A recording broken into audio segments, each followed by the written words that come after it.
महायुद्ध के बाद पुतिन का परमाणु युद्ध, ये हम इसलिए कह रहे हैं क्योंकि पुतिन ने परमाणु हमले की धमकी दे दी है, जिसके बाद दुनिया पर युद्ध का खतरा मंडराने लगा है। वहीं रूस के साथ युद्ध के बीच यूक्रेन के राष्ट्रपति जेलेंस्की ने ब्रिटेन के पीएम से कहा है कि अगले 24 घंटे काफी अहम हैं।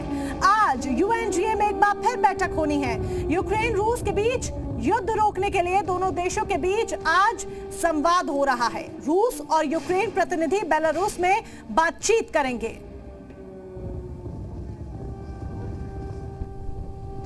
तो ये तस्वीरें आपके सामने, 6 तस्वीरें हम आपको दिखा रहे हैं। परमाणु हमले की धमकी पुतिन की तरफ से दी गई है और इस धमकी के बाद अगले 24 घंटे बेहद अहम है। इन 24 घंटे में कुछ भी हो सकता है। मिसाइल अटैक यूक्रेन पर लगातार जारी है, तो यूएनजीए ने आपात बैठक भी बुलाई है। शांति को लेकर संवाद भी हो रहा है और ऐसे में युद्ध के बीच, रूस यूक्रेन के युद्ध के बीच आम नागरिकों पर काफी बुरा असर पड़ रहा है। यूक्रेन के लोग पलायन कर रहे हैं। तस्वीरें हम आपको दिखा रहे हैं। ये तस्वीरें देखिए कैसे नन्हे नन्हे बच्चे इस युद्ध के कारण सड़कों पर भारी सर्दी में बॉर्डर पर है। यूक्रेन, रोमानिया और पोलैंड के बॉर्डर पर लोगों की भारी भीड़ है।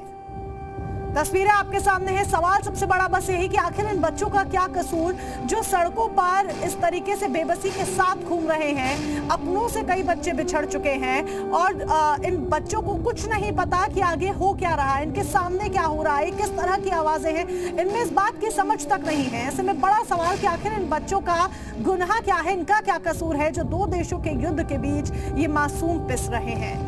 बर्फ से बचने की कोशिश भी की जा रही है क्योंकि बर्फबारी भी हो रही है। ऐसे में लोग एक प्लेस ढूंढ रहे हैं, एक स्थान ढूंढ रहे हैं जहां वो सुरक्षित रह सके। यूक्रेन और रूस के बीच चल रहे युद्ध में हालात अब परमाणु युद्ध के खौफ तक पहुंच चुके हैं। लेकिन इस महाविनाश की जंग में सबसे ज्यादा अगर कोई पिस रहा है तो वो है यूक्रेन में रहने वाली आम जनता।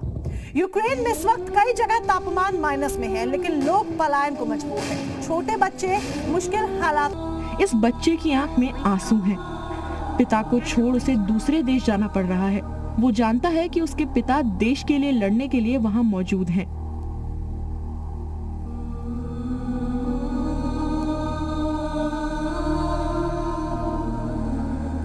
Папа будет продавать что-то, будет помогать нашим героям, нашим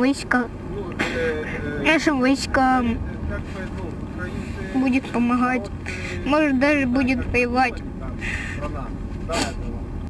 यूक्रेन के पोलैंड बॉर्डर पर पलायन की ऐसी तस्वीर है कि 50 किलोमीटर तक गाड़ियों की लंबी लाइन लगी है। गाड़ियों के अलावा कई सैकड़ों किलोमीटर लोग पैदल चलने को मजबूर हैं।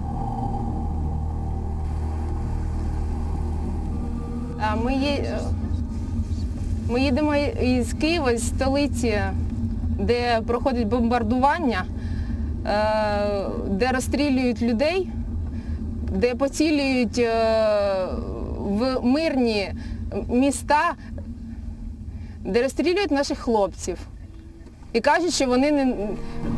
जो लोग सुरक्षित बॉर्डर पार कर पाए, अब उन्हें अपनों की चिंता सता रही है। वहीं अभी भी यूक्रेन में फंसे ज्यादातर लोग बंकरों में ही दिन और रात गुजार रहे हैं। मेट्रो स्टेशन, जिम, अस्पताल, सब जगह बंकर बनाए गए हैं, जहां लोग भूखे प्यासे रहने को मजबूर हैं।